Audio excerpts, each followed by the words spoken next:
Hello दोस्तों, good morning, सुप्रभात। आप सभी को समर क्लासेज में हार्दिक स्वागत है दोस्तों। तो कैसे हैं आप लोग? तो शायद सभी लोग अच्छे होंगे। तो चलिए आज हम लोग चलते हैं जो 10th क्लास का गोधूली भाग 2 का काव्य खंड का जो 12वां चैप्टर है, इसको आज हम लोग देखेंगे। आज जो है हम लोग हिंदी का एक तरीके से अंतिम जो है सो चैप्टर की ओर आ गए हैं। खत्म तो नहीं कर सकते इसलिए क्योंकि जो है सो इसमें और भी जो है सो अभी आपके जो है सो जो सेकेंड वॉल्यूम है उसको भी देखना है, तो इसलिए वर्णिका उसको भी देखना है। लेकिन इस जो है सो गोधूली भाग 2 का जो है सो हम लोग अंत की ओर आ चुके हैं। तो आज हम लोग देखेंगे सबसे अंतिम जो कविता है इस कविता को हम लोग देखेंगे।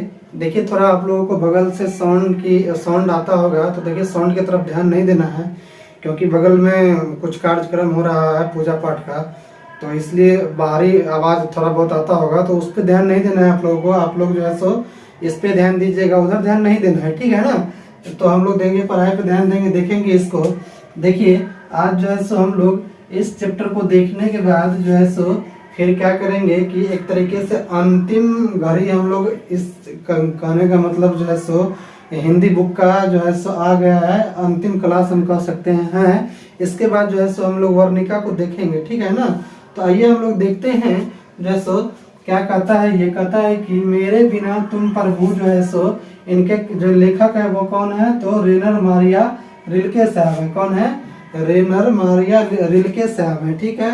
आप लोग याद रखिएगा कि कहता है कि मेरे बिना तुम प्रभु जो के कवि कौन है, तो रेनर मारिया रिल्के साहब है। कौन है?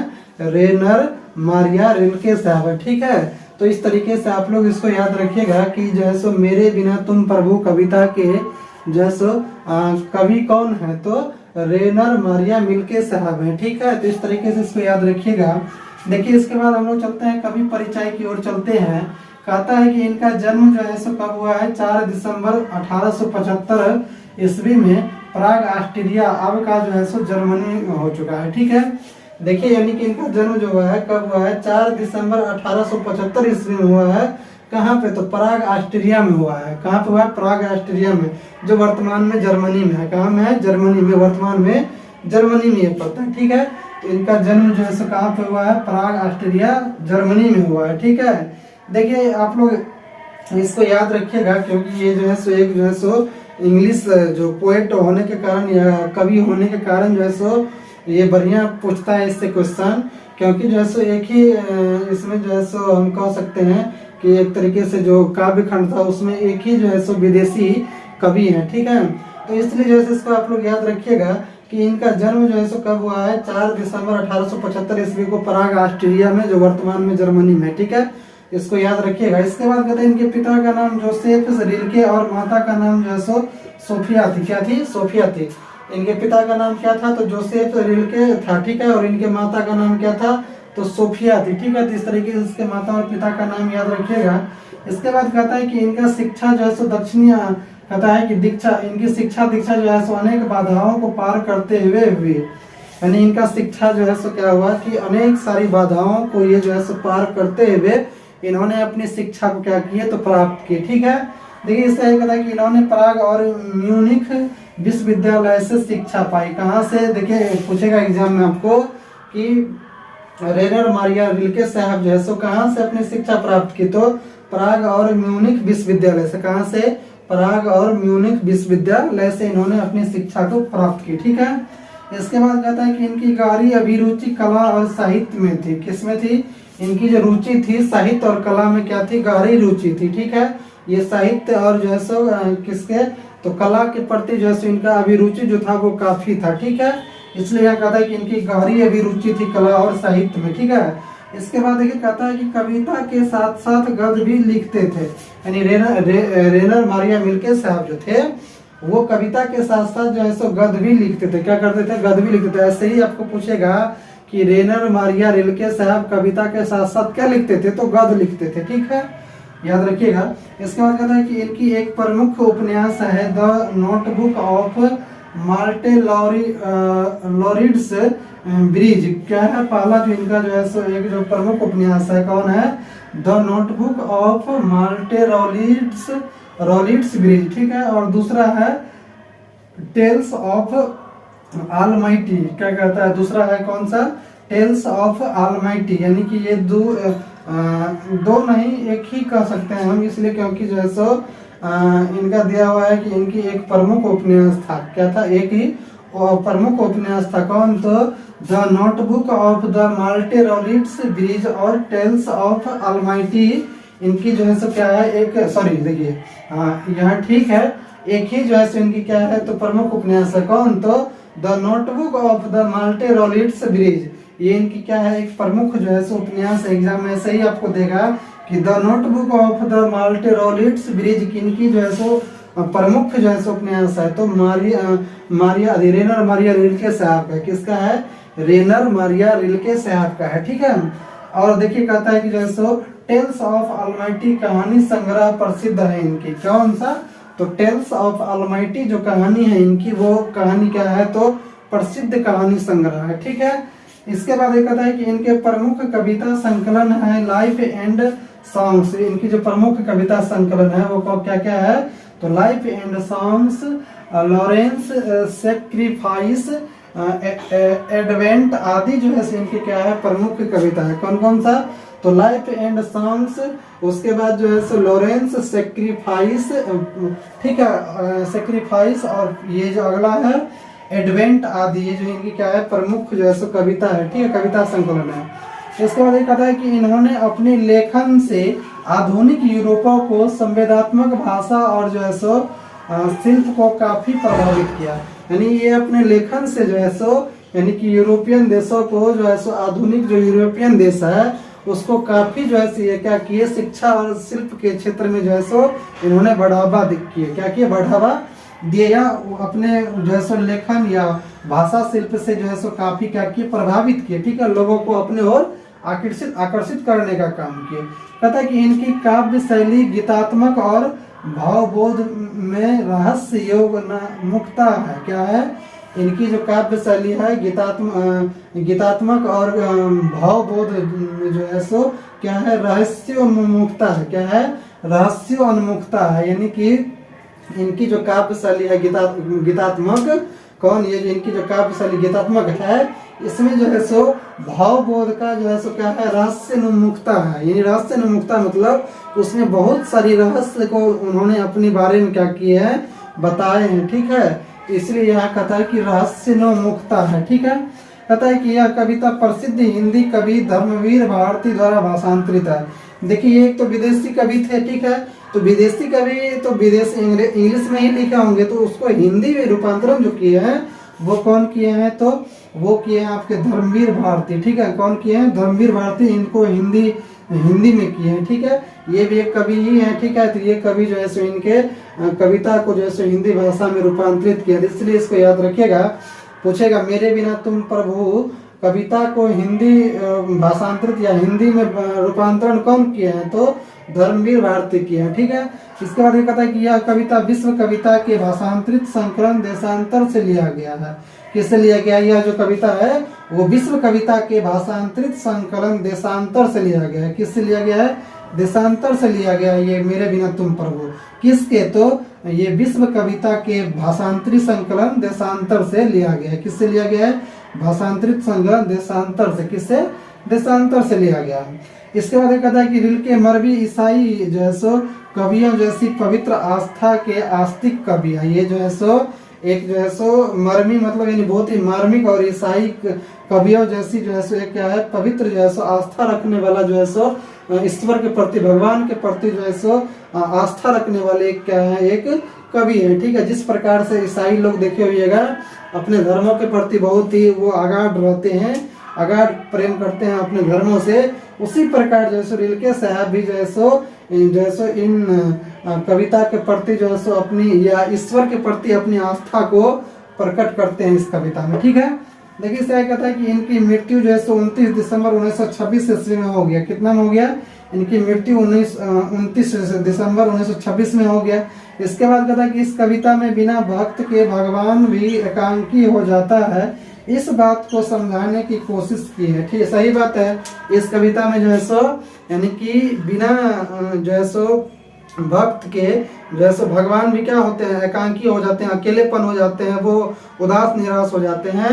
इसी चीज को इसमें क्या किए हैं, तो जिक्र किए हैं। ठीक है, तो इसलिए इसको जैसे हम लोग क्या करेंगे, देखने का काम करेंगे। आइए तो देखते हैं हम लोग शुरू से इसको। देखिए कितना मतलब बहुत अच्छा ही जो है इसमें हमको लगता है बात बोला होगा, क्योंकि ईश्वर और भक्त यानी भगवान और भक्त का इसमें मिलन का, अर्थात उनसे जब अलग हो जाता है तो उस बिलगाव के जो है सो बीच की कड़ी को दिया गया है। ठीक है, देख कहता है कि जब मेरा अस्तित्व न रहेगा प्रभु तब तुम क्या करोगे। कहता है कि हे प्रभु, हे ईश्वर, हे भगवान, जब आपका अस्तित्व ही नहीं रहेगा तो कहने का मतलब जो है सो सॉरी कवि कहते हैं कि जब मेरा अस्तित्व ही नहीं रहेगा तब तुम क्या करोगे। कहने का मतलब जब मैं ही नहीं रहूंगा, आपका भक्त ही नहीं रहेगा, तो आप अकेले क्या कीजिएगा। ठीक है, इसी चीज को कहता है यहाँ कि जब मेरा अस्तित्व न रहेगा प्रभु तब तुम क्या करोगे। जब मेरा जो है सो अस्तित्व ही नहीं रहेगा, जब मैं ही नहीं रहूंगा इस संसार में, तब तुम क्या करोगे। कहता है जब मैं तुम्हारा जलपात्र टूट कर बिखर जाऊंगा। कहता है कि जब मैं आपका जैसे जलपात्र की तरह, जल की तरह टूट करके बिखर जाऊंगा, तब आप क्या करोगे। यानी कि भगवान से कह रहे हैं, कौन, तो हमारे जो है सो कवि साहब कहते हैं कि जब मैं ही नहीं रहूंगा, जब मैं ही जो है सो जलपात्र की तरह टूट करके बिखर जाऊंगा, तब आप क्या करोगे। ठीक है, कहते हैं इस आगे कि जब मैं तुम्हारी मंदिर सूख जब मैं तुम्हारी मदिरा सूख जाऊंगा या स्वादहीन हो जाऊंगा। क्या कहता है कि जब मैं जो है सो तुम्हारी मदिरा सूख जाऊंगा या स्वाधीन हो जाऊंगा, तब तुम कहाँ रहोगे। यानी कहने का अर्थ यह है कि जब जो है सो मैं ही नहीं रहूंगा, मैं ही जो है सो विलुप्त हो जाऊंगा, मैं ही जो है सो धरती पे से जो है सो चला जाऊंगा, तब तुम क्या करोगे अकेले। यानी कि तुम अकेले क्या कर सकते हो। ठीक है, तो इसी चीज को यहाँ पे कहता है कि जब मैं तुम्हारी मदिरा सूख जाऊंगा या स्वाधीन हो जाऊंगा, तब तुम्हारा क्या अस्तित्व रहेगा। है कहता है कि हे भगवान, जब मैं ही नहीं रहूंगा तुम्हारा स्वाद, तो तुम क्या करोगे इस दुनिया में रह करके, तुम जो है सो कुछ नहीं कर सकते हो। ठीक है, इस चीज को इसमें कहने का जो है सो इन्होंने प्रयास किए हैं हमारे कवि साहब ने। देखिए सही कहता है कि मैं तुम्हारा वेश हूँ, तुम्हारी वृत्ति हूँ। देखिए कितना अच्छा बात कहता है कि हे भगवान, मैं जो है सो क्या हूँ, तुम्हारा जो है सो रूप हूँ। वेश मतलब रूप हूँ, जो होता है आकार, रूप जो होता है वो रूप हूँ। क्या कहता है, मैं जो है सो तुम्हारा क्या हूँ, रूप हूँ, तुम्हारी जो है सो वृत्ति हूँ, मन की वृत्ति हूँ। यानी कि मेरे बिना तुम जो है सो क्या कर सकते हो, नहीं रह सकते हो। मैं ही तुम्हारा क्या हूँ, रूप हूँ, तुम्हारा वृत्ति हूँ, तुम्हारा सारा कुछ जो है सो मैं ही हूँ। अगर मैं नहीं रहूंगा तो तुम्हें जो है सो कौन देखेगा, तुम किस पे जो है सो डिपेंड रहोगे। यानी कि इसलिए जो है सो हमारा रहना क्या है, जरूरी है। मैं कहता है मुझे खोकर तुम अपना अर्थ खो बैठोगे। यानी जब क्या होगा, सही बात है कि जब जो है सो भक्ति ही नहीं रहेगा तो ईश्वर का कोई अर्थ नहीं रहेगा, वो अपना अर्थ खो बैठेगा। और वो अपना अर्थ जब खो बैठेगा तो वो जो है सो भक्त के जो है सो वियोग में क्या होगा, वो भी जो है सो उसका भी नष्ट हो जाएगा। ठीक है, वो भी नहीं रह पाएगा।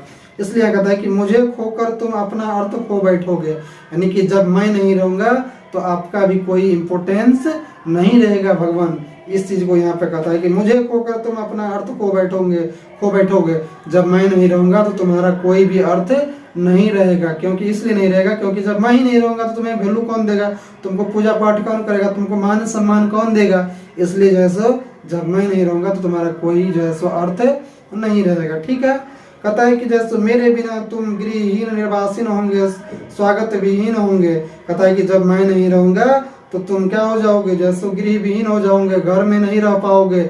जब मैं ही नहीं रहूंगा तो तुम्हारे लिए घर कहाँ से बनाऊंगा, मंदिर मस्जिद गिरजाघर कहाँ से बनाऊंगा। इसलिए जो है सो हमारा रहना क्या है, जरूरी है, तभी जा करके तुम रह पाओगे। अगर मैं नहीं रहूंगा तो तुम भी नहीं रह पाओगे। इसलिए कहता है कि मेरे बिना तुम गृहहीन निर्वासित होंगे, स्वागत विहीन होंगे। यानी कि जब मैं नहीं रहूंगा तो तुम घर में भी नहीं रहोगे। ठीक है, और निर्वासिन हो जाएंगे, यानी कि तुम जो है सो घर से बाहर हो जाओगे और तुम जो है सो स्वागत विहीन हो जाओगे। क्योंकि तुम्हारा स्वागत कौन करेगा, जब मैं ही नहीं रहूंगा तो तुम्हारा स्वागत जो है सो कोई नहीं करेगा। ठीक है, इसलिए यानी यहाँ कहता है कि मेरे बिना तुम गृहहीन निर्वासित होंगे, स्वागत विहीन होंगे। मैं तुम्हारी पादुका हूँ, मेरे बिना तुम्हारे चरणों में छाले पड़ जाएंगे, वे भटकेंगे लहू लहुआन। कहता है कि मैं नहीं रहूंगा तो तुम्हारा पादुका कौन बनेगा। तुम पादुका आप लोग जानते होगा, जो लकड़ी का चप्पल टाइप से पहले के समय में पहनता था, अब तो नहीं पहनता, अभी भी कुछ ऋषि मुनि जो है सो पहनते हैं। उसको देखिएगा, लकड़ी का चप्पल बनता है, उसी को पादुका बोला जाता है। तो कहता है कि जैसे मैं तुम्हारी पादुका हूँ, यानी कि मैं ही क्या हूँ, तुम्हारा जैसे पादुका हूँ, जैसे वो चप्पल हूँ, ठीक है। कहता है मेरे बिना तुम्हारे चरणों में छाले पड़ जाएंगे। कहता है कि अगर मैं नहीं रहूंगा तो तुम्हारे पाँव में क्या होगा, छाले पड़ जाएगा। क्योंकि सही बात है, बिना पादुका के चलेंगे या बिना चप्पल और जूता के जैसे व्यक्ति कोई चलता है तो उसके पाँव में छाले पड़ जाते हैं। उसी तरीके से कवि महोदय कहते हैं इसमें कि जब मैं तुम्हारा पादुका नहीं रहूंगा तो मेरे बिना तुम्हारे पाँव में क्या हो जाएंगे, छाले पड़ जाएंगे। क्या हो जाएंगे, छाले पड़ जाएंगे। वे भटकेंगे लहू लहुआन, यानी कि आप जहां तहां जो है सो भटकिएगा और आपके पाँव से आपका पाँव क्या हो जाएगा, लहू लहुआन हो जाएगा। जब आप जो है सो बिना पादुका के घूमेंगे, यहाँ यत्र तत्र जब आप भटकेंगे तो उस कड़ी में जो है सो आपके पाँव से क्या होगा, बहुत सारी जो है सो ब्लडें निकलने लगेगी और आप लहू लहुआन हो जाएंगे। क्या हो जाएंगे, लहू लहुआन हो जाएंगे। इसलिए यहाँ कहता है कि चरणों में छाले पड़ जाएंगे, वे भटकेंगे लहू लहुआन हो जाएंगे। कहता तुम्हारा शानदार लाबदा गिर जाएगा, तुम्हारा जो शानदार लिबास है, तुम जो शानदार तरीके से रहते हो, वो तुम्हारा लिबास जैसे क्या होगा, गिर जाएगा, नहीं रहेगा, वो नहीं बचेगा, ठीक है। कहता है कि तुम्हारी कृपा दृष्टि जो कभी मेरे कपोलों की नर्म सैया पर विश्राम करती थी, निराश होकर वह सुख खोजेगी जो मैं उसे देता था। कहता है कि जब मैं नहीं रहूंगा, कहता है कि हे भगवान, जब मैं ही नहीं रहूंगा तो क्या होगा कि आपका कृपा किस पे रहेगा, यानी कि आप जो कृपा बरसाएंगे वो कृपा हम पे रहेगा ही नहीं। क्योंकि जब मैं नहीं रहूंगा तो आप जो कृपा बरसाएंगे हम पे, वो कृपा कहाँ काम करेगा, वो कृपा किसी पे नहीं काम करेगा। और वो क्या कहता है, कभी मेरे कपोलों की नर्म सैया पे, नहीं कि मेरे कपड़ों की जो नर्म सैया पर आप विश्राम करते थे, वो निराश होकर वह सुख को खोजेंगी जो मैं उसे देता था। यानी कि अगर मैं नहीं रहूंगा हे भगवान तो आप किसे जो है सो अपना आशीर्वाद देंगे, किसे जो है सो आप अपना जो है सो कृपा देंगे, कृपा दृष्टि करेंगे, किस पे करेंगे। और उसके साथ साथ जो है सो अगर मैं नहीं रहूंगा तो आपको जो नर्म सैया हम देते थे आराम करने के लिए हमेशा, वो नर्म सैया आपको कौन देगा विश्राम करने के लिए। और तब आप क्या हो जाएंगे, जब आपको कोई नहीं देंगे नर्म सैया विश्राम करने के लिए तो आप निराश हो जाओगे। क्योंकि जब मैं ही नहीं रहूंगा तो आपको कौन देगा वो नर्म सैया।